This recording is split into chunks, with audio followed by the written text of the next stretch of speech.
For 16 years, a man planted bombs across New York City, inside phone booths, train stations, and even movie theater seats, injuring dozens and vanishing without a trace.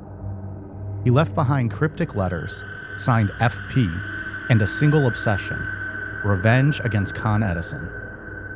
As panic spread and leads went nowhere, police turned to one of the first criminal profilers in U.S. history.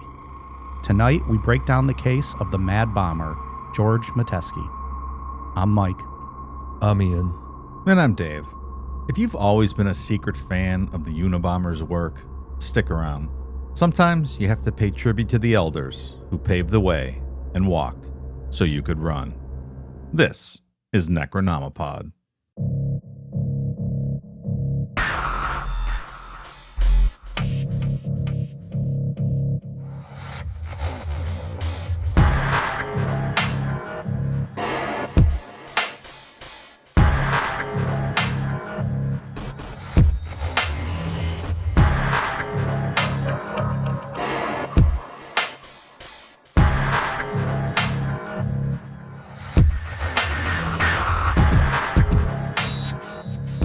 Fellas, I am still on the road traveling, but from what I heard, the meteor blowing up over the skies of our hometown this morning. You guys okay? Yeah, I'm still here. That's good. Yeah. Still standing. It's going to take more than a meteor to take us out, pal. I'm a little disappointed. I didn't hear anything. I didn't feel anything. But my Ring doorbell community app was going fucking crazy talking about a meteor.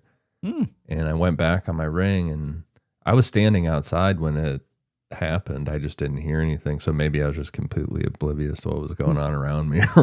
That's crazy. Yeah. I was standing in my driveway when it happened and I didn't hear a fucking thing. So, same. But then my aunt's house rattled, so wow. Maybe I wasn't in the direct path of it or what. Is that your aunt in Strongsville? Yeah. Okay, so I have family in Strongsville, and they were texting me how did you hear this? They said their house rattled for several minutes. And I was like, I didn't even know something happened until I was getting texts from people. We just must not have been in whatever path that it went over maybe or something. Maybe the energy gets directed based on the trajectory when it blows up. Because I did read some news articles where people who live in Strongsville said shit was falling off their shelves and all kinds of stuff. It's just crazy. Yeah. I wouldn't even have known something happened. They are literally looking for debris and shrapnel within walking distance of my house. And I fucking felt nothing. You're not out there? No, I'm busy at work here with you, pal. It's a work night. I wouldn't be out there either. Isn't that kind of the origin story of Superman? Doesn't he come flying down on a meteor? Absolutely. Fucking Superman's running around Medina, Ohio. It escaped Krypton. Maybe it's somebody else. Superhero we need. Yeah. Well, man, I wish I would have felt it or seen it. Something. It would have been cool to hear a little boom or feel a little shake or something. But it went across this whole area pretty fucking far. The most detailed video I saw was a Ring doorbell or some type of Ring camera from out in Elyria. I mean, it's not super far away from here, but I mean, far enough, I guess. I saw videos from around Pittsburgh. People seeing it. Where I don't know where it hit. I saw something about 2 tons of TNT was the impact. They said it blew up over Valley City up. That's not too far from us. How many miles up, I forget. But yeah, right over Valley City. Shit. Yeah, I used to work over there back in the day. There you go. I think, oh no, never mind. I don't know what I'm talking about. That's okay too. Yeah. My directions are terrible. Well documented, my friend. Well documented. Yeah. God's going to have to try a lot harder than that to wipe us out. Still fucking here, still recording. Boom. He didn't want this George Metesky story to get out to the public, but God damn it, we're going to tell it. I have one occasion I'd like to talk about before we start the show today. I'd like to commemorate the 20-year anniversary of the airing of the Leprechaun story in Mobile, Alabama. Nice. There's a New York Times article today about it. God, that was... To me, it look like a leprechaun to me. All you gotta do is look up in the tree. Who else seen the leprechaun say yeah? Hell yeah. 20 years of Leprechaun. I love that dude. He's just like shrugging his shoulders like, what do you want me to do? If you would have told me that story is 40 years old, I would have believed it. It seems like that happened a lifetime ago. Doesn't it? It really does. yeah, it does feel like one of the first internet videos that I remember being like, this is so fucking funny. Yeah. Like meme type video. The buzz. Well, and you're saying that, Dave, because as we record, it is St. Patrick's Day. That's true. I didn't do anything for St. Patrick's Day today. No corned beef and cabbage for you today? No, I had spaghetti. Okay. Went the opposite way on that one. That's fine. That's Yeah, okay. just complete Nice too. different direction. Spaghetti's pretty tasty. Especially when it's straight out of a can with a spoon at midnight. Cold.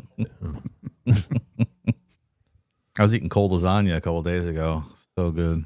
Like Sounds really good. leftover lasagna or... Okay. Leftover. Not in your wheelhouse, I know, pal, but goddamn, it was No. good. Well, like the only lasagna I know that like you can't buy canned lasagna, obviously. So I was like, did you get like an Encore, like frozen lasagna and then just let it thaw and eat it? Because that's pretty sadistic. We don't eat Encore lasagna in my house. Homemade, baby. I don't even know if they make Encore lasagna. I just made that up. It sounds like they might. Maybe it's Sure they do. banquet or something. It might be better cold because then it actually holds together and it's not just a mushy mess of Italian jism. I agree. I love cold lasagna. That is fantastic. Okay. Ian, how'd you come across this story? Just Googling around, looking for something a little different, something to cover that's not a serial killer or Yeah. necessarily a mystery or whatever. Were you looking for information on how to build pipe bombs? Because you could have just called me. I walk you through it. I have a little bit of residual knowledge from my pipe bomb building days. Yeah. I threw a little refresher later on in here if anybody forgot what pipe bombs do exactly. You know, one of my, a funny thread on the internet, like if you search Necronomicon on Reddit, we show up in a Columbine subreddit as like a pretty detailed Jesus Christ. podcast to listen to, like a good source of information. But you can tell that it's a lot of younger people commenting in it. And the one was like, yeah, the two guys, they really like blowing stuff up. And like the one guy lived back in the 80s and was talking about blowing up pipe bombs. Maybe it's just different times and I don't understand. Yeah. Different times for sure. That is correct. 80s were free for all. You could go to the corner and buy gunpowder. It was fantastic. Nowadays, these kids would be expelled from school and put on FBI watch lists. I know. Meanwhile, this was Dave's Sunday afternoon hobby. Please let my son Dave buy me a carton of Marlboro Reds. Man, I wish Okay. I wish it was the same episode where your fucking friend was jerking off outside a hometown buffet.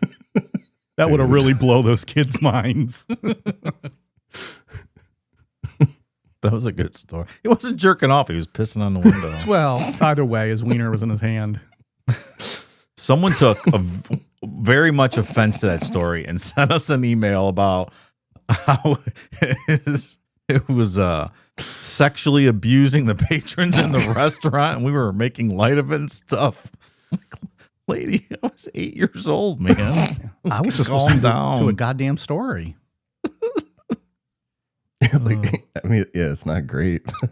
But, you know, he wasn't raping anyone. He was just taking a whiz. Taking a whiz. That was the funniest email I've ever seen. I wonder if I still have that somewhere. All right, let's get to it, shall we? George Metesky was born on November 2nd, 1903 in Waterbury, Connecticut. His parents were Lithuanian immigrants. His father was also named George. His mother was Anna. George was the youngest of 3 kids, and he had 2 sisters. Metesky was too young for World War I. He was only 15 when it ended, but after Fucking pussy. Sorry. Yeah, weren't kids sneaking over, right? Like, Yeah, probably Pretty young. 14-year-olds getting fake IDs to go to war. Sorry, that was bad timing. I interrupted you. No, it's all right. Do you want to play it again? Fucking pussy. All right. You're 12. You're old enough to serve, pal. Back in those days. So after the war, he enlisted in the United States Marines and served 2 tours as a specialist electrician at the American consulate in Shanghai. That's also where he trained as an ordnance mechanic, which means he learned how to build and handle explosives. When he came home, he got a job as a mechanic with the utility company that would become Con Edison, and he settled back in Waterbury with his 2 unmarried sisters. On September 5th, 1931, Metesky was working as a generator wiper at the company's Hell Gate generating plant in the Bronx. Hell Gate was massive, an 11-story building with 2 industrial boiler units powering a chunk of New York City's electrical grid. Metesky was checking a valve near one of the boilers when it backfired. A blast of superheated gas hit him full force, knocked him to the ground, and filled his lungs. He started choking and ended up coughing blood in front of 2 coworkers. According to Metesky, his foreman didn't care and told him to keep working. 20 minutes later, Metesky fell over again and had to be taken out. Can you imagine coughing up blood at work and your boss is like, back to work, bitch. Different times. Tape it up. Walk it off. I think I would faint if I ever coughed up blood. Oh, yeah. I can't even think about it. It makes me feel weak, like inside. Like, oh, I'm just bleeding internally. Just let me die. I'm inches away from death. I would just go down for the count. After the accident, Metesky collected 26 weeks of sick pay. Then Con Edison let him go. So at the time, he was 28 years old, and he would never work again. Tuberculosis would make sure of that. In the 1930s, TB wasn't something that you could treat with some antibiotics and go back to your life. It was a long, grinding illness that wrecked your lungs, and for a lot of people, it was a death sentence. Metesky said that the accident caused the TB, that the pneumonia that he got from gas inhalation turned into TB. Con Edison disputed the connection between the two and said it could have been caused by something else or been pre-existing. And that disagreement is going to be the center of everything we're talking about tonight. Con Edison living up to their name. Cons. Jerks. Just like our scumbag First Energy, Ohio Edison Company here, who his executives are on trial for bribery now for trying to pay, the Ohio Senate or President, whoever, bribe them to raise utility rates on us hardworking customers in Ohio. Sounds about Total right. scumbags. Let the record show at this point in the story, I am on Team Metesky. I am too, sir. Well done. Yeah, I mean, could you imagine working in a fucking factory in the 1930s? That has to be so brutal. It just sounds hot, dangerous, and which honestly, I'm sure a lot of factories are still hot and dangerous today. Yeah, absolutely. Different level back then. Yeah. There's the Charlie Chaplin film, Modern Times, is about that. It's fucking hilarious. Just him making a mockery of all that and all the companies and the bosses and shit. And there's not a lot of work rights going on either. You know what I mean? Like, I was honestly surprised that he got the 26 weeks of pay, to be completely honest. That was a surprising thing. Kick him out the door. Yeah, and be like, fuck you, right? Right. That really fucking puckered their Con Edison's assholes when they had to fucking pay him for 26 weeks. Like, this motherfucker's stealing from us. How dare he say he got hurt on the job? Picture a big old fat cat smoking a cigar in a dark office, having to peel off a couple 20s to pay this scumbag who hurt himself at making him money. Yeah. Yep. This nincompoop, dare I say. I apologize for the language, but this nincompoop. After 1931, he moved back to Waterbury full-time and lived with his 2 unmarried sisters, who appear to have supported him financially. He went to Mass regularly. He was a devout Catholic. And he spent a lot of time in the garage, working behind the house, messing around with electronics and machinery, all the stuff that he picked up when he was a Marine. The neighbors thought that Metesky was odd, but harmless. local kids called the house, quote, the crazy house.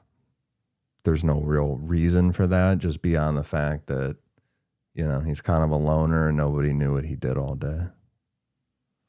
Every town has that growing up, right? That one guy, you're like, it's a little off, but seems I wonder what's going on in there, right? Mm-hmm. In our town, it's the old man who drives around in the vintage hearse. That guy's something.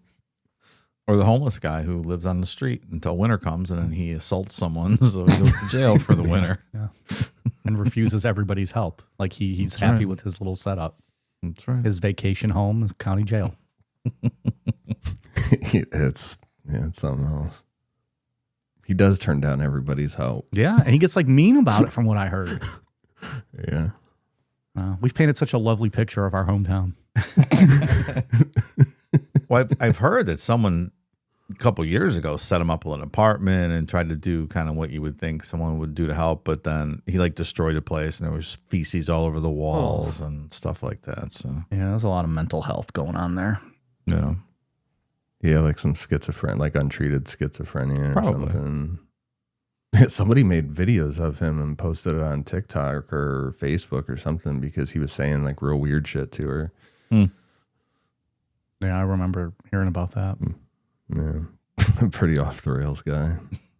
Well, if you come to Medina and you see a guy pushing 2 shopping carts, maybe more, down the sidewalk, stay away. Yeah, just walk on the other side. Yeah. no need to engage or film. Just do your own thing. And if you survive him, the final boss is a meteor that might crash into you. Other than that, we are a lovely little town. Gun shows every 2 weeks. Reptiles once a month. Reptile shows. It's just great. God damn. Everything we just said is 100% true. Yes, it is. Yeah. What are we doing here?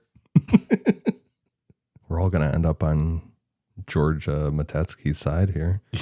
We're working ourselves into a real shoot about this one. I'm already on his side, my man. What Metesky was doing behind closed doors was writing letters. In total, by the end of this whole ordeal, we're looking at upwards of 900 letters to Con Edison, to the mayor, the police commissioners, newspapers. He tried to buy advertising space in the papers to tell his story, and they all turned him down. None of them got a response, which that's also going to play into stuff we'll get into. During those years, he also tried the system. He filed a workers' compensation claim in 1934, 3 years after the accident, and the state denied it. Not on the merits, but it was on a technicality.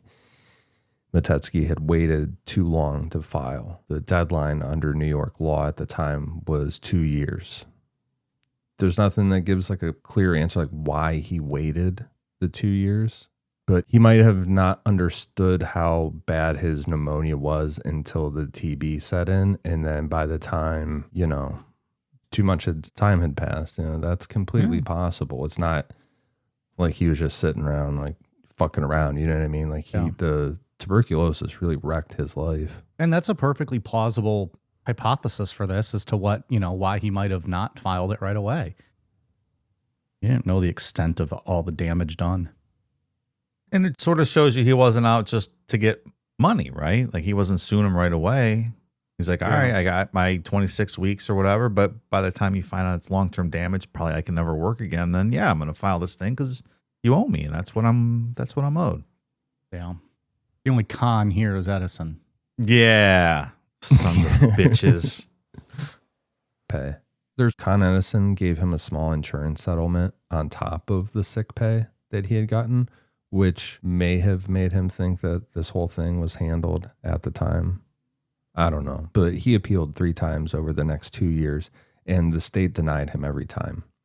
The last rejection came in 1936. During those hearings, Metesky became convinced that the former coworkers that had been witness to him coughing up the blood and stuff, he became convinced that they had lied under oath to protect the company.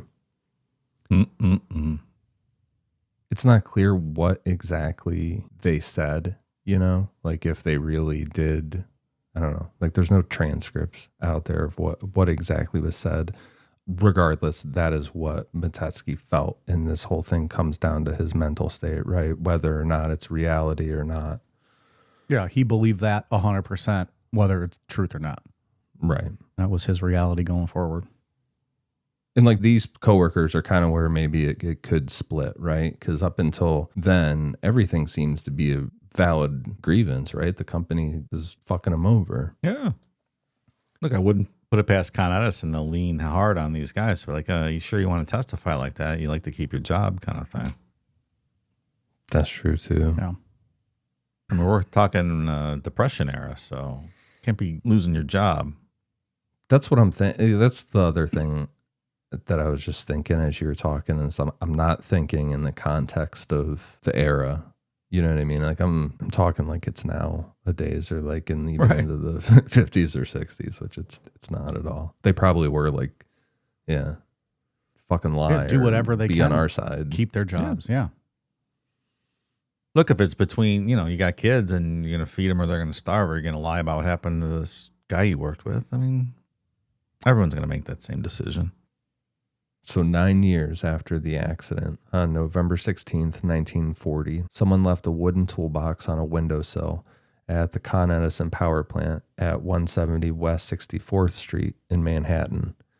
Inside was a short brass pipe packed with gunpowder with a homemade ignition system from sugar and flashlight batteries.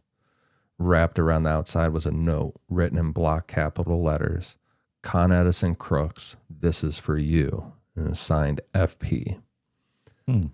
The bomb never went off, and that was one of the first detail that investigators that they kind of noted, because if the bomb had gone off, then the note would have been destroyed. So they were kind of thinking that maybe whoever planted the bomb wanted it to be found intact. That is a logical conclusion. He's just sending a warning message at this point. Police did a basic investigation, checked some former employees, followed up on a few leads, and then dropped it. A pipe bomb showing up on a windowsill in 1940s New York, or 1940 even. It's not front page news. Well, right? Like there's a lot of shit going on. In September 1941, a second bomb turned up on a street about 5 blocks from Con Edison's headquarters at 4 Irving Place. It was built the same way, but had no note, and it was found inside an old wool sock, which that wool sock thing is going to be something that comes up over and over again. That bomb didn't go off either. Then in December 1941, right after Pearl Harbor, the police got a letter in the same block capital handwriting that said, quote, "I will make no more bomb units for the duration of the war. My patriotic feelings have made me decide this. Later, I will bring the Con Edison to justice. They will pay for their dastardly deeds. Signed, FP." yeah. He writes like the Iron Sheik talks, the Con Edison, just like he would break the Hulk Hogan. Fucking love it. That's great. Dastardly Deeds is fucking phenomenal. Yeah, that's a good band Love name. it. We should name our band that, the Dastardly Deeds. A patriotic guy. I like this guy. I'm a big fan of George. He's going to stop his domestic terrorism for the duration of the war, and then he'll pick it back up after, out of respect. Who does that? Yeah, who does that? A good domestic terrorist. Yes. For you, George. I love that he called him the Con Edison. That's great. I'm liking him more and more with every fucking paragraph we read. I agree. I'm waiting for the other shoe to drop here. You're winning me over, fella. This is He like, got fucked. who's the other guy? Marvin, right? Hello, I'm Marvin. Was his name? Marvin Heemeyer. Didn't we end up liking him throughout most of the story? Yeah, for the most of it. Until like the very end. Yeah, yeah. Hello, my name is Marvin Heemeyer. There he is. Yeah. This reminds me of that story where you're like, yeah, I'm behind this guy. And then you get to the point where you're like, oh, don't do that. That is the killdozer guy who bulldozed a good portion of his town out west somewhere, for those of you who aren't familiar with Marvin's name. Available in the archives on patreon.com/Necronomipod. I forgot that was a Patreon show. Did he end up killing someone with the bulldozer, the killdozer? No, I think shockingly he didn't. he did not. I couldn't. But yeah, his grievances were pretty legit. Yeah. I feel like it was as soon as he got in that tank, it was like, well, it took a It's turn, hard to man. stand behind you now, can't bud. fucking do that. Yeah. That also does not sound like a guy that's the opening of his manifesto to destroy his whole fucking town. Yeah. Old Marvin. Metesky kept his word for the entire length of World War II and for several years after. He didn't plant a single bomb. He kept sending letters, though, to the police, the news, Con Edison. Even some random people ended up getting some letters. Sending shit to random people will be funny. They're like, what the fuck's going on? What did I do?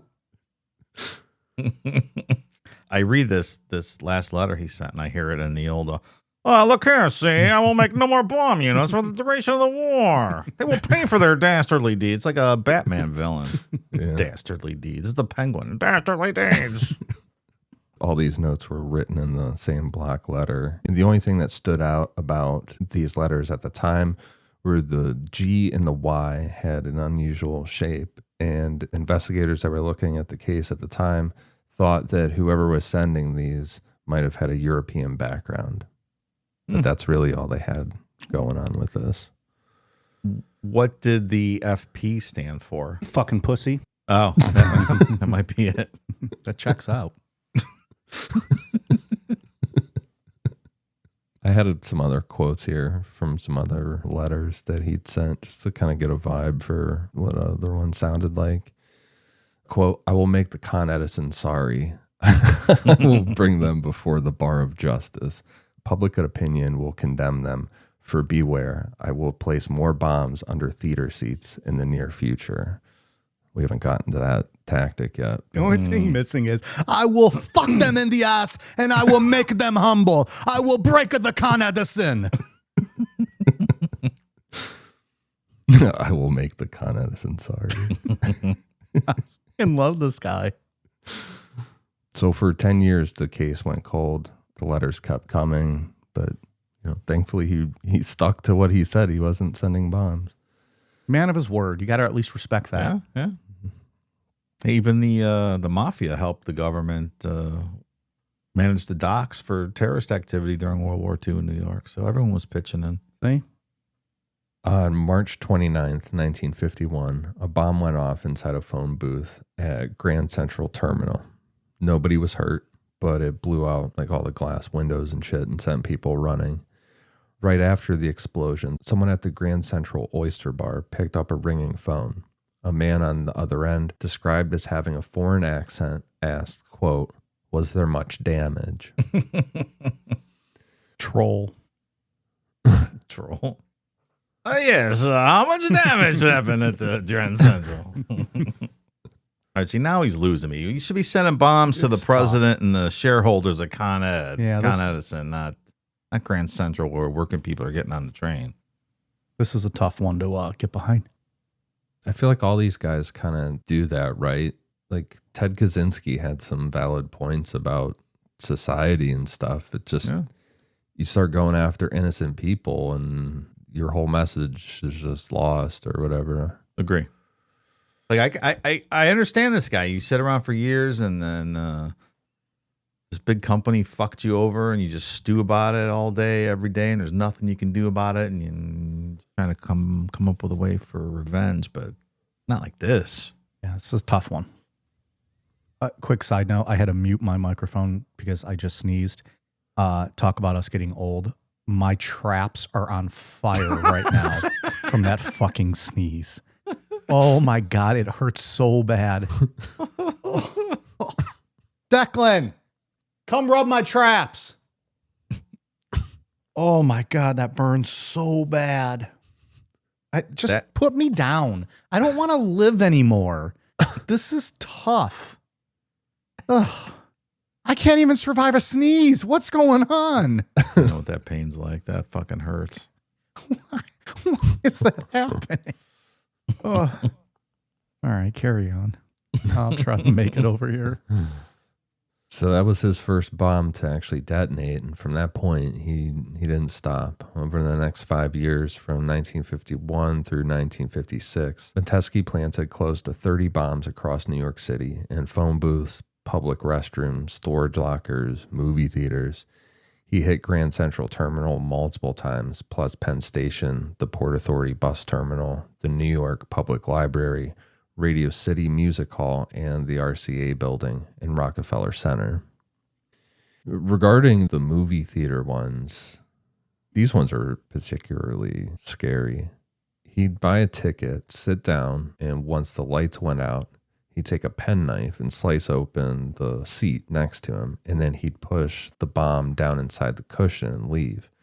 The next person who sat there or sat nearby was sitting on top of a pipe bomb and had no idea. Yeah, not cool, George. You lost me, pal. You lost me. Maybe they'd get lucky, like at the end of Casino, when he's got the bomb under his seat. Oh, yeah. But because it had some kind of fucking metal or steel plate under, that he survived the explosion. No, I don't foresee that being under a movie theater seat in the 30s. So we said that he planted 30 bombs through that time frame. In total, 22 of them went off and 15 people were injured, but nobody ended up dying from these bombs. And we talked about pipe bombs earlier in the episode. Like, it is worth noting what a pipe bomb does is it just shoots shrapnel outwards, right? Like, you're not thinking a bomb necessarily. Tell us more, Dave. Tell us exactly what a pipe bomb does. Oh, I just blew stuff up. I wasn't looking to inflict damage. I think there's lots of variations where people add nails and to cause maximum damage and stuff like that. But I was blowing TVs up and stuff. What's your body count on mailboxes? I'm not sure the statute of limitations. I can't comment on activity like that from my past. No comment, he says. No comment. He's texting his attorney right now to get it, fly down to Georgia and get the fuck in the room with him. That shit can get you in a lot of trouble fucking around with mailboxes. Fuck yeah.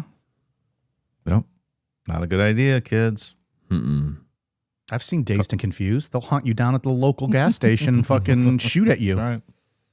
Carl Monday will tell you, don't film your Streets of Fairview videos and throw the VHS tapes in the garbage can because Carl might get a hold of your nonsense and cause you some trouble. You don't want that guy coming after you. No. The other thing about Metesky's, the bombs that he's building, or these pipe bombs, eventually they get strong enough to damage the structures around them, like to the foundation of buildings. So it's really surprising he didn't kill anybody.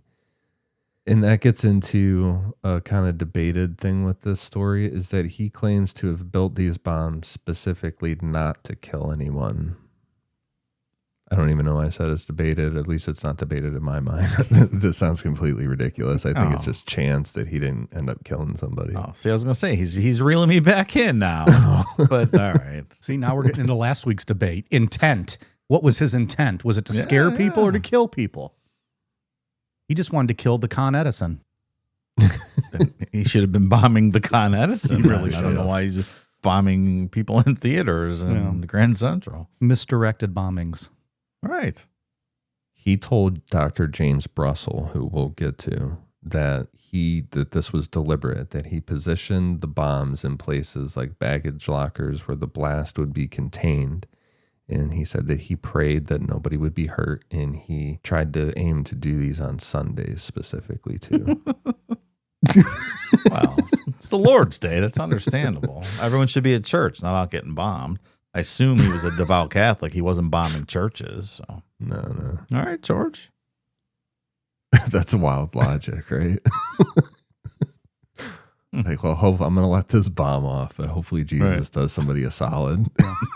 Jesus, please protect the people I'm about to bomb. Look here, see, God, the Con Edison really fucked me, so I got to blow up some bombs here, but I don't want to hurt anybody. Hey, if he reconciles his sins, he's safe. That's right. Even if he killed 1,000 people, you just confess on your deathbed. You're good. Jesus gets it. Everyone makes mistakes. Just confess. Mm-hmm. Then you'll be up in heaven next to the people with no arms, no legs, all those people you blew up. You're good. Good. This episode is sponsored by BetterHelp. This month, we celebrate women. Not just the women in our lives, but all women. The month of March includes Women's History Day. It's a time to celebrate women's strength and progress. Be it in the workplace, at home with their families, or even getting through the unseen day-to-day responsibilities they hold, a woman's job never stops. And with that, their emotional well-being can be easily overlooked. So, we want to remind women how much they matter, and that therapy can offer a space for them to take care of themselves in the way they deserve. Each month, we at Necronomipod celebrate a powerful, groundbreaking, inimitable woman in our history shows, and this month will be no different. So think of the important women in your life. Your mom, your sister, your partner, your coworker. Think of how hard they work, how successful they are. Think of the impact they've specifically had on you. Now, think about the pressure placed on these women, the expectations set on them. Therapy can help create balance, set boundaries, and support overall well-being for everyone. BetterHelp has been helping people find their match for over 12 years, having served over 6 million people globally, and has a 4.9 out of 5 rating with 1.7 million client session reviews. If you're looking for quality, BetterHelp therapists work according to a strict code of conduct and are fully licensed. With over 30,000 therapists, BetterHelp is the world's largest online therapy platform. After filling out a brief questionnaire, you'll be matched with a therapist that is tailored to fulfill your needs. If you aren't happy with your match, switch to a different therapist at any time from one of their recommendations. Your emotional well-being matters. Find support and feel lighter in therapy. Sign up and get 10% off at betterhelp.com/necro. That's betterhelp.com/necro. So the one that changed everything, because there's, like we said, there's all these places that he's bombing, and there's a lot of people, but the one specifically that kind of changed the tone of the investigation happened on December 2nd, 1956. That was a Monday evening early in the holiday season. About 1,500 people were inside the Paramount Theater in Brooklyn watching a screening of War and Peace. Some of them had come straight from Christmas shopping and still had packages with them. At 7:55 p.m., a bomb hidden inside a seat in row GG of the orchestra section went off. The pipe shattered and sent metal fragments tearing through the rows around it. People in the surrounding rows were hit with shrapnel, and the blast was strong enough to knock people out of their seats.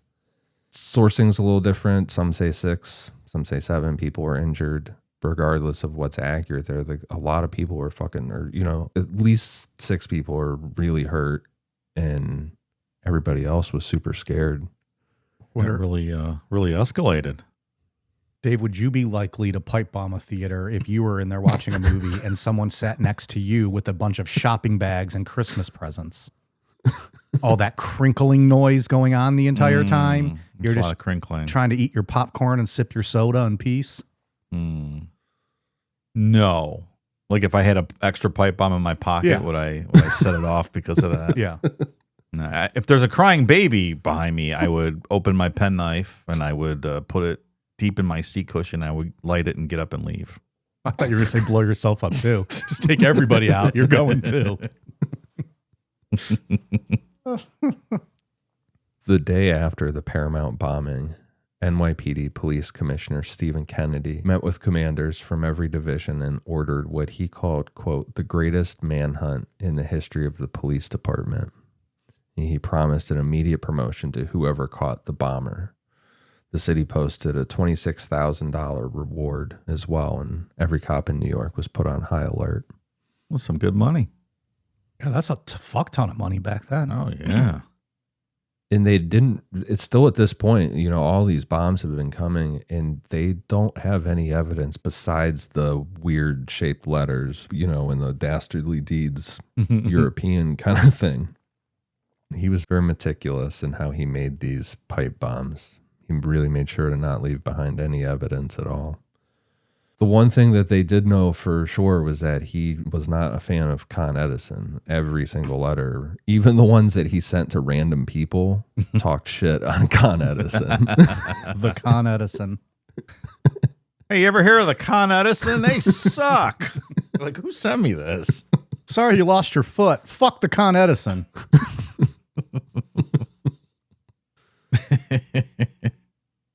But like, if you're an investigator trying to look like narrow down a suspect here, and you think about it, like Con Edison served the majority of New York. Like the fucking pool of people who had issue with that company is huge, right? Could they have, though, if it was this big of an issue, it seems almost personal. You would almost start with a disgruntled employee who maybe filed suits, who did workers' comp type thing.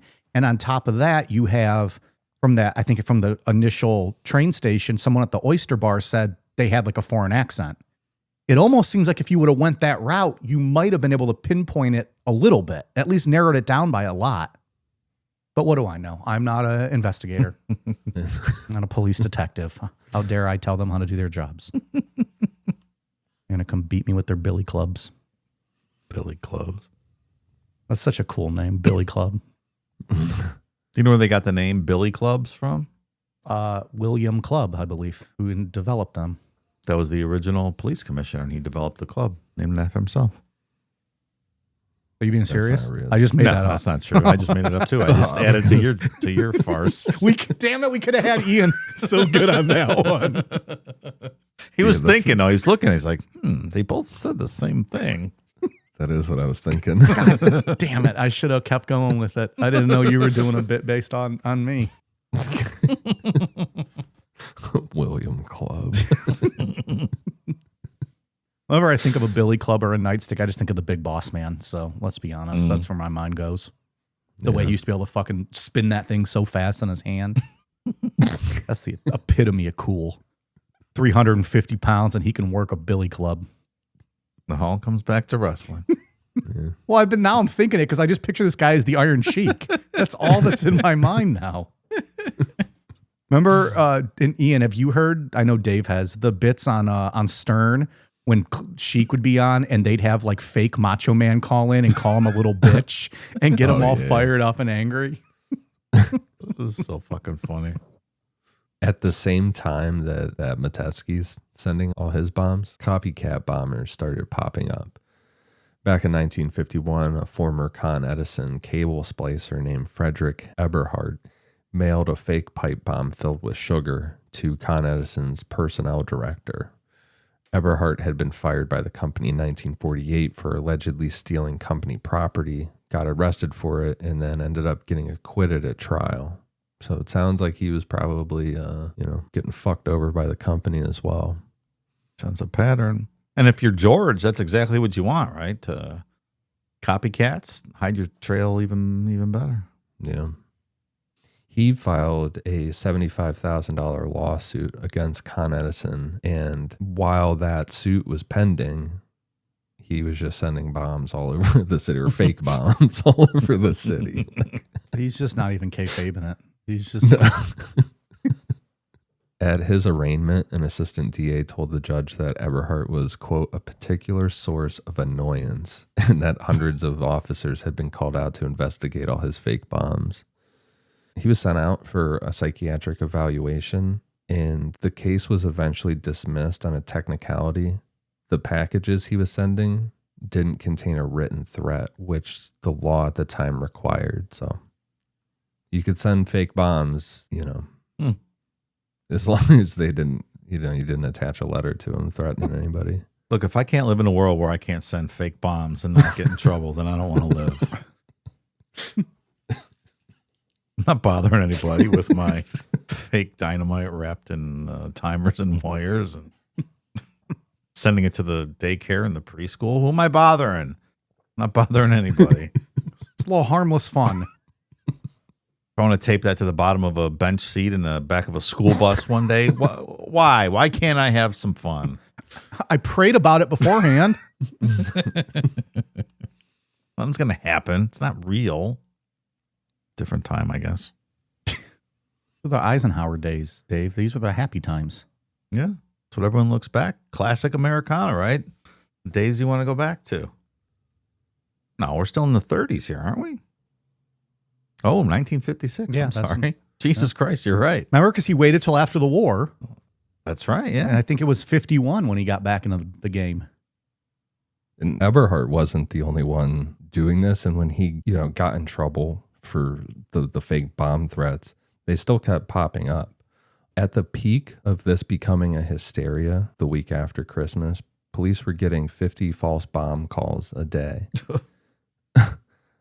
On December 29th, someone left a note in a phone booth at Grand Central saying there was a bomb at the Empire State Building.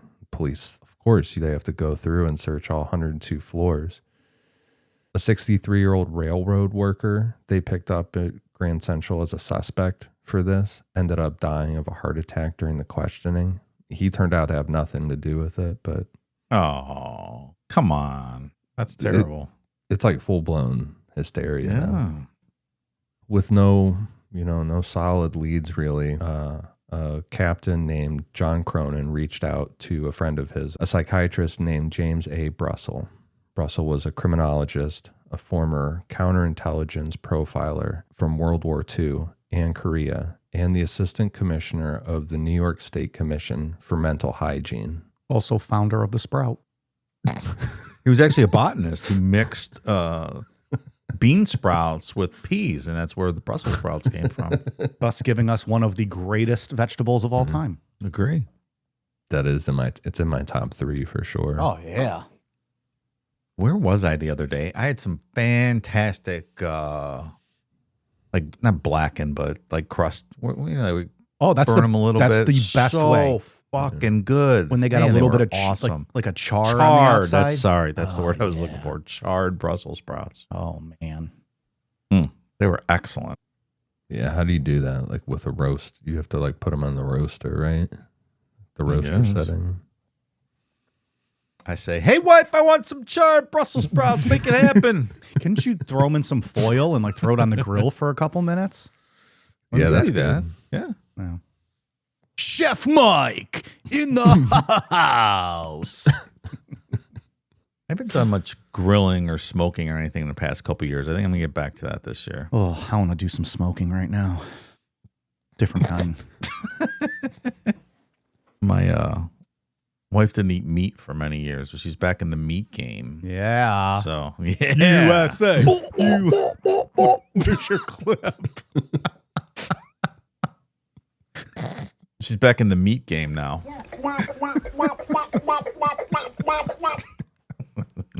Seriously. But I never really wanted it because I just cook it for myself and stuff. And then That's not fun. Throw half of it away. So I'm going to get back in the meat game this summer. All right. Nice. Let me know when it's Brussels sprout night. I'll come over. I will. So Cronin asked Brussel to sit down with an inspector named Howard Finley, who ran the NYPD crime lab, and look at everything that they had. So what Brussel said, based on the evidence that was available to him and the letters, was that the bomber was male. That seems to be like an obvious, right? Like all bombers seem to be male. Women don't do dumb shit like that. Well, and back then, they would never assume that a woman could come up with something like this, right? They were like, oh, a woman couldn't put together a bomb? That's true, too. She couldn't even open a bank account. I'm not sure she could buy the materials necessary to make a bomb. Right. Is that true? They couldn't get a bank account at this time? Not without your husband signing off. God damn. Like a permission slip for like a fucking field trip at school. Yeah. Sometimes it really shocks me how like not far back in history like that kind of shit is. Yeah. It's crazy. Like people we know were alive for this. Yeah. Yes. It's fucking crazy. But even if a woman had access to make a bomb, usually like women don't do dumb shit like this just in general. You know what I mean? No. I can't think of a female bomber. Also, the bomber is a former Con Edison employee. That is You number think? one. You think, Brussel? According to Brussel, the person was between 40 and 50 years old because paranoia developed slowly. He was neat and precise. The handwriting was clean, and the bombs were carefully built. Brussel also thought that the bomber was foreign-born or raised in a foreign-born community because the letters had an overly formal tone. Phrases, like we said before, dastardly deeds, read like someone thinking in another language and translating to English. He thought that the bomber would have been of Slavic descent because bombing as a method of protest was more common in Central and Eastern Europe. He was Catholic because most Slavs were Catholic. He was a bachelor living with an older female relative. Pretty specific there. That is really specific. This Brussels really sprouting some interesting ideas here, isn't he? This one's pretty wild, though. He said that the rounded W's in the bomb and whoever was writing these letters looked like breasts. That that there was like a sexual element to it. Also with how he slashed the seats and stuffed the bomb inside. I don't know. Yeah, I don't know about that. Did he put little circles at the end of points of his W's for little nips? Right. I feel like that stuff might be a stretch. But that's what Brussel said. Right. But he also said that this is a guy that loved his mother, hated authority figures, and never had a relationship. So it's pretty fucking spot on. Pretty good. Aside from the weird sexual thing about putting a pipe bomb in a seat. I don't get that. But, You just want to push your pipe in that open slit in the chair kind of thing. I guess. It's a stretch, but that's, I think, where they're going with it. You like to put your pipe in a slit, Ian? I was expecting that question directed at me. I didn't expect that to go to Ian. I was too. I was mixing didn't it up. know what How to about say. that? Threw you both off, didn't I? I didn't know what to say. Could know. it be a sexual thing? Because if you're sitting on the pipe bomb, the first thing that's going to get blown up is your genitals. Like, could it be that twist on it? And they're like, Perhaps. maybe he has this kind of fantasy or fetish about like destroying genitals or something. I don't know. I'm just trying to make sense of it. Anything's possible. How it's told is that as detectives were leaving his office, Brussel added one more thing. He said, quote, "When you catch him, and I have no doubt you will, he'll be wearing a double-breasted suit, buttoned." Now, that's very specific. Yeah. Russell just went from investigator to accomplice with a statement like that. One other thing that Brussel did that was interesting was that he specifically told police to publicize his profile of the suspect. His theory was that the bomber craved recognition, and if they put the profile in the newspapers, the bomber wouldn't be able to resist responding. And that was spot on. That worked like a charm. He's pretty damn good at his job here, this Brussel. You might be onto something. Sprouting, right? Isn't that Yeah. what it said? Sprouting knowledge, sprouting wisdom. The New York Times ran the profile on Christmas Day, 1956. The day after, the New York Journal-American published an open letter to the bomber, written in cooperation with the police, promising a fair trial and offering to publish his grievances if he came forward. Metesky wrote back the next day, signed it FP, and said he wasn't giving himself up. He wanted to bring Con Edison to justice. He listed every location he'd planted a bomb that year and seemed concerned that some of them hadn't been found yet. It's not Sunday anymore. Oh, no. As soon as it hits Monday. That's how it works, right? Jesus checked out as soon as it hits Monday, right? Yeah, he only gave him a dispensation blessing for they wouldn't get hurt on Sunday. But these bombs are out in the wild now on Monday. Fuck, you gotta go get those. The Journal-American kept the exchange going, promising legal and medical help if he came forward. The paper's publisher, Seymour Berkson, was criticized for it. People said he was kind of using this as a thing to sell papers. How dare a newspaper sensationalize a story to make money? Yeah, That never happens. Unheard of. Over the next few weeks, he sent 3 letters to the paper. In the first, he laid out more grievances against Con Edison. In the second, he complained about the perjury of coworkers who testified against him in that compensation claim.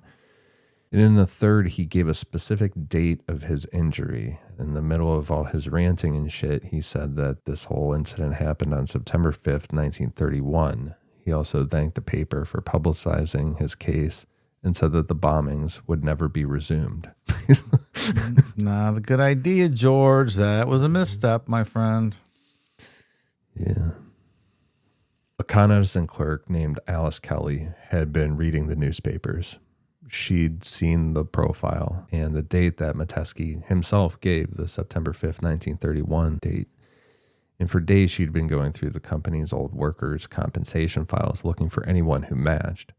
She found a file for a man named George Metesky from Waterbury, Connecticut, employed from 1929 to 1931 and injured in a plant accident on September 5th, 1931.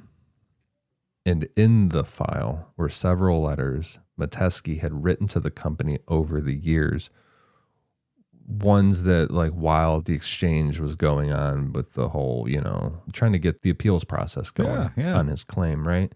And so he was sending them letters in response to some of that stuff at that time under his name. And in those letters, he used the phrase dastardly deeds. No. Oh. He fucked. Oh, George. Alice Kelly handed this over to her supervisor, and that was the break in the case. Police were notified, and they treated it as one of many leads at first, but they asked the Waterbury police to do a quick check on the address that was listed as 17th 4th Street. One of many leads. They didn't run right over there. It's obviously the guy. Come on. Pretty big lead. Yeah. Super shady detail, but after all of this played out, the NYPD tried to take credit for finding this file. A detective said that tried to say that he was the one that had pulled it from Con Edison's records. It wasn't until later on that it came out that Alice Kelly was the one that actually found it. Shortly before midnight on January 21st, 1957, 4 NYPD detectives and several Waterbury police officers arrived at 17 4th Street in Waterbury with a search warrant. George Metesky answered the door in his PJs, buttoned up with a robe over them. His 2 older sisters were there, and one of them reportedly tried to talk the police down. She said, quote, George would never hurt anybody. The detectives asked him for a handwriting sample and told him to write the letter G. They watched him form the same distinctive double-barred G that they'd been looking at in the FP letters for 16 years at this point, so... Got to kayfabe your G's a little bit there, pal. Yeah. I picture him opening a door like Newman, smoking a cigarette. What took you so long? That's right. Well, yeah, they kind of did the whole classic, George, you know why we're here kind of thing. And how it's told is he responded, quote, I know why you fellows are here. You think I'm the mad bomber. And that is, in fact, why we're here, George. Let's not say that out loud, George. He also didn't ask for a lawyer on top of essentially just admitting it right away. He walked them into his garage and showed them his lathe, the tool that he used to thread pipe for the bombs. In the pantry of his house, police found pipes and connectors, pocket watches, flashlight batteries, brass knobs, and unmatched wool socks, the same kind that he used to carry all the devices. Mike, when they arrest you, you're going to have to show them the tool you used to lay pipe. That's true. Well, they're going to have to just see it. Similar to George in that way. They're going to go home feeling real bad about themselves. The detectives asked him what FP stood for, and George said, quote, fair play. Damn. They then told him to get dressed. Metesky went into his bedroom. His dresser was still arranged in precise rows, like the military footlocker, like when he was in the Marines. He came back out wearing brown shoes with rubber soles, a red dotted necktie, a brown cardigan, and a double-breasted suit, buttoned. I heard how about that, right? Before, huh? Brussels sprout, right? Yeah. Look at you, Brussel. That's also a little debated. Like, that is one of the most famous parts of this case. Like, that Brussel said that he would come out with this buttoned fucking suit, and he did. I don't know. There's some debate on it, like when Brussel wrote his memoir versus stuff. I don't know. Yeah, I bet there is. Like, Well, revisionist history sounding That here. is so fucking specific. yeah.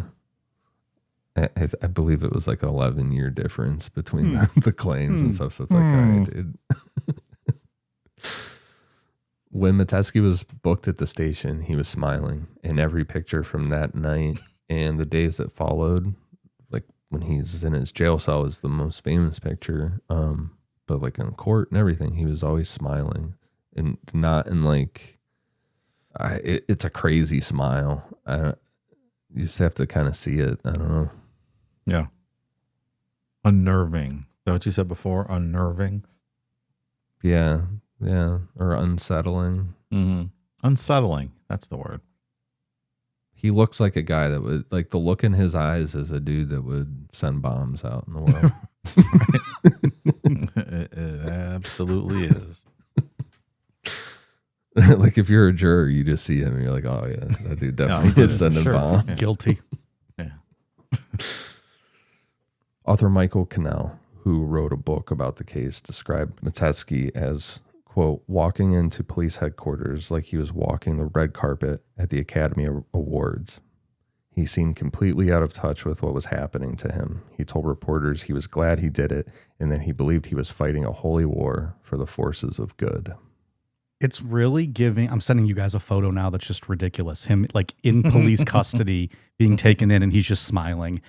But it's really like Charles Guiteau vibes from when he killed Garfield, and throughout like all of his trial and arrest and then sentencing, he thought he was like the good guy and thought everyone was going to come and start praising him. And they're like, motherfucker, you're going to be killed tomorrow.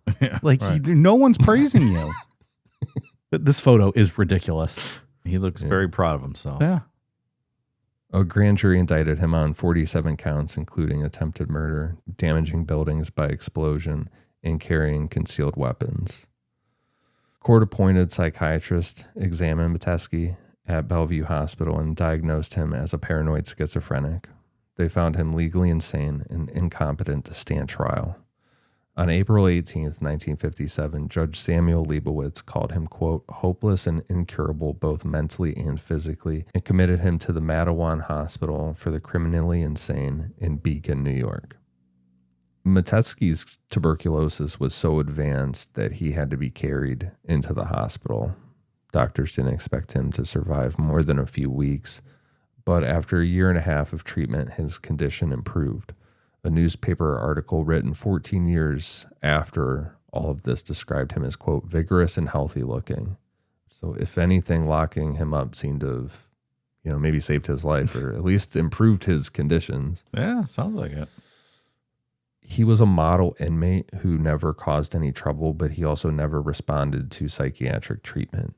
He didn't believe anything was wrong with him. He told Brussel, who visited him occasionally, that psychiatrists were part of the conspiracy against him.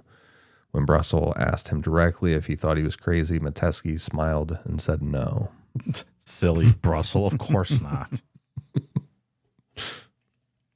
While he was in this facility, the New York Journal-American, the same paper that had published Metesky's letters, hired a workers' compensation attorney named Bartholomew James O'Rourke to appeal his 1931 claim. The argument was that Metesky had been mentally incompetent at the time of filing and didn't understand his rights. Like, we're going back to the compensation claim that he waited it was late by what was it, a year or two? Yeah. The appeal was denied. So, even at that point, it's still being contested. In 1973, the United States Supreme Court ruled that a mentally ill person couldn't be committed to a state correctional hospital without a jury finding them dangerous. Metesky had been committed without a jury trial. He was transferred to Creedmoor Psychiatric Center, which was a state hospital outside the correction system. Doctors there evaluated him and determined that he wasn't dangerous. He had already served the equivalent of 2/3 of the 25-year maximum sentence that he would have gotten at a trial. On December 13th, 1973, George was released. The only condition was that he check in regularly at a mental health clinic near his home. He moved back in with his sister at this time. The other one had passed away. The outstanding indictments against him were formally dismissed. One source says that the judge told him, quote, not to do it again before letting him go. Good advice, sure. Don't you do it again. Yeah, I don't know. It's just a wild thing to say. He was reclusive and avoided the media, kept to himself for like the next 20 years. There was no further criminal activity tied to George. One researcher who was working on a book about the case in the late 1980s said that he actually went to Waterbury and kind of, it sounded like stalked George Metesky pretty much. Like he was just watching what he was doing. But he was just living a quiet life, still in the same house. George died on May 23rd, 1994. He was 90 years old and outlived every person who had spent decades trying to catch him. Best revenge, right? Yeah. Yeah. 90. They thought he was going to die a couple weeks after he was admitted. Right? Like all those people that fucked him over at Con Edison, he outlived all of them. Mm-hmm. Thankfully, like this is like a hindsight 2020 case, right? Because if he would have killed somebody, I would be talking completely different about him. That's the only thing. Yeah. But he still fucking hurt people. Like, yeah, if you were in that theater and got blown out of your seat, you wouldn't be so happy with this motherfucker.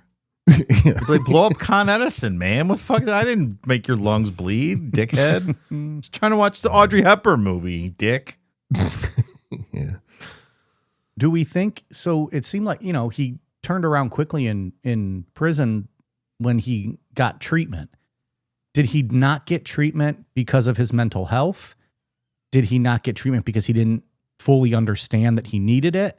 Did he not get treatment because he wanted to play up his illness once he knew about it to help his claim? I don't know if we know the answer. I'm just interested in that. Because as soon as he got treatment, he turned around. Maybe it's the 24-hour care in a facility allowed him to keep a better eye on him than like a TB doctor would when he was just living at home. Yeah. I don't know. If he was even getting treated even that way. Yeah, maybe it was undiagnosed TB and he was Yeah. just doing nothing, sure. Consumption. I like to call it consumption by its proper name. The Metesky case is widely cited as one of the first uses, maybe the first, of psychiatric profiling in an active criminal investigation in the United States. Whether Brussel's profile actually led to the arrest is debatable. Alice Kelly going through the old files is what really cracked the case, but I mean, his profile was really fucking spot on. Even if you take out the Hollywood movie shit about him having a button suit and stuff, Right. like it's a really good profile. So, yeah. Did she get the reward money, Alice Kelly? No, she didn't. She turned it down, What? which is really stupid. I don't understand why she did that. Like, she's being a good Samaritan kind of thing. Like, oh, I don't really want the money. No, you should take the money, Alice. What are you doing? What was it? $26,000 a year? Or a payout of $26,000?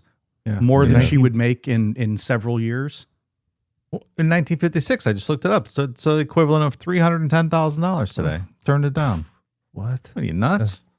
I'm pretty confident women weren't even allowed to make $26,000 a year until like 2 years ago.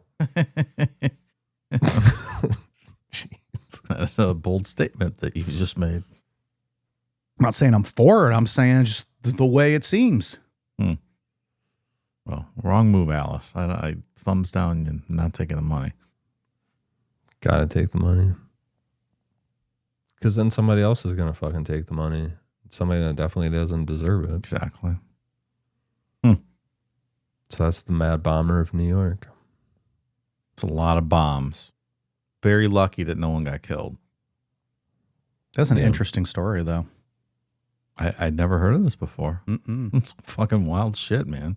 I'm still kind of on George's side here. You got to get the whole stewing with no recourse towards the man and wanting to punch back with no target available. But targeting the public like that's very indiscriminate and You gotta get the Con Ed president's home address. That's where the bomb should be going, pal. Not in movie theaters with the general populace. Yeah, that's the thing, right? Because like the dude that's sitting there and got blown across the movie theater has probably been getting fucked over by the company he works for too. You know what I mean? Exactly. Con Ed's fucking that guy too. Yeah. Like Rage Against the Machine said, know your enemy. Yeah. A lot of good stuff in those lyrics. There seems to be some people who are confused by those lyrics too. Like what those songs were geared toward. And some people had a rude awakening with the Rage Against the Machine resurgence in the past couple of years. They were never paying attention to those lyrics. They're just singing along, not knowing exactly what they were singing about. All right, well, good stuff. Ian, anything else from your research that you found? Anything else of note? Nope. That's all I got. Okay. Can I just say that all statements made in the context of a podcast, I do not support blowing anyone or bombing any presidents of any company or any other human alive or not. To be clear, I very much support the idea of blowing someone, as Dave said, but let's not blow anybody up. Oh, did I say blowing? You said blowing someone. Well, that's unfortunate. That I support wholeheartedly. You know what? Go be a good friend. Go blow someone today. They'll thank you later. Dave, what do you got for us on Patreon? Thank you and welcome to new patrons Gentry, Emily Fowler, Big Pickle Man 69-420. A lot in there, huh? Yeah. All the classics. Yeah. I like it. I like it, Big Pickle Man. Aiden Watson, Whitney Mitney Bobitney, Vishal Chopra, Lisa, Scott Anderson, Chris, Tom Voyage.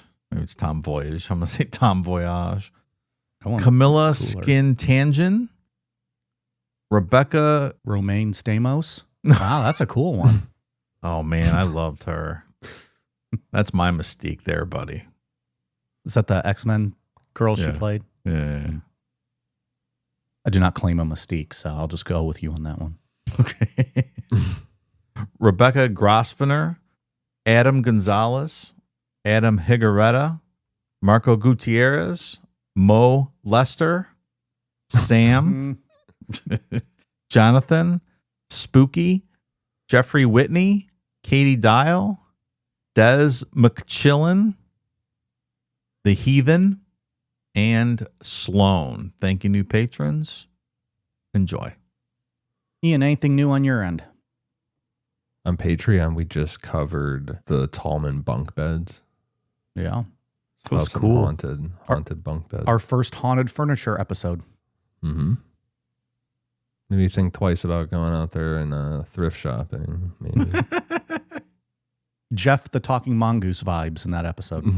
Yeah. Yeah. That's over on Patreon. We also did the murder of Linda Dam recently. And then, Mike, you have a history show coming up this month as well. We do have a history show coming up. It will be fun, and I think we're going to do that as our live show as well, so people will be able to watch that one. Yeah. See how the sausage is made, so to speak. Sausage.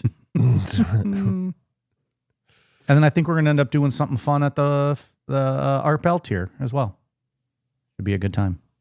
I think there's another Did That Fucking Happen on tap this month. Hell yeah. Those are great. I'm going to get you guys again. I love getting you. I feel like that's my weakest game, even more so than like trivia. I can never tell if that fucking happened. They all seem so true. There's oftentimes Ian will get the point because it's like it relates to something he had done research on in the past. And he like, wasn't it the one where it was like raining acid or something in like a harbor town? Like it sounded ridiculous. And Ian's like, oh, that fucking happened. Yeah. And then it found out it's like, it was because he found it in like notes he was doing for a show. There you go. So there's some tomfoolery going on there to screw me over, I'm pretty sure. Fucking Bret Hart over here. Yeah, that's a good time. Patreon.com/Necronomipod. You guys got anything else? No, sir. Nope. All right. We are on Twitter, Facebook, Instagram, YouTube at Necronomipod, patreon.com/Necronomipod, amazon.com. Search Necronomipod for all of our merch, and necronomipod.com. All right, you guys ready for a cool down beer? Cheers.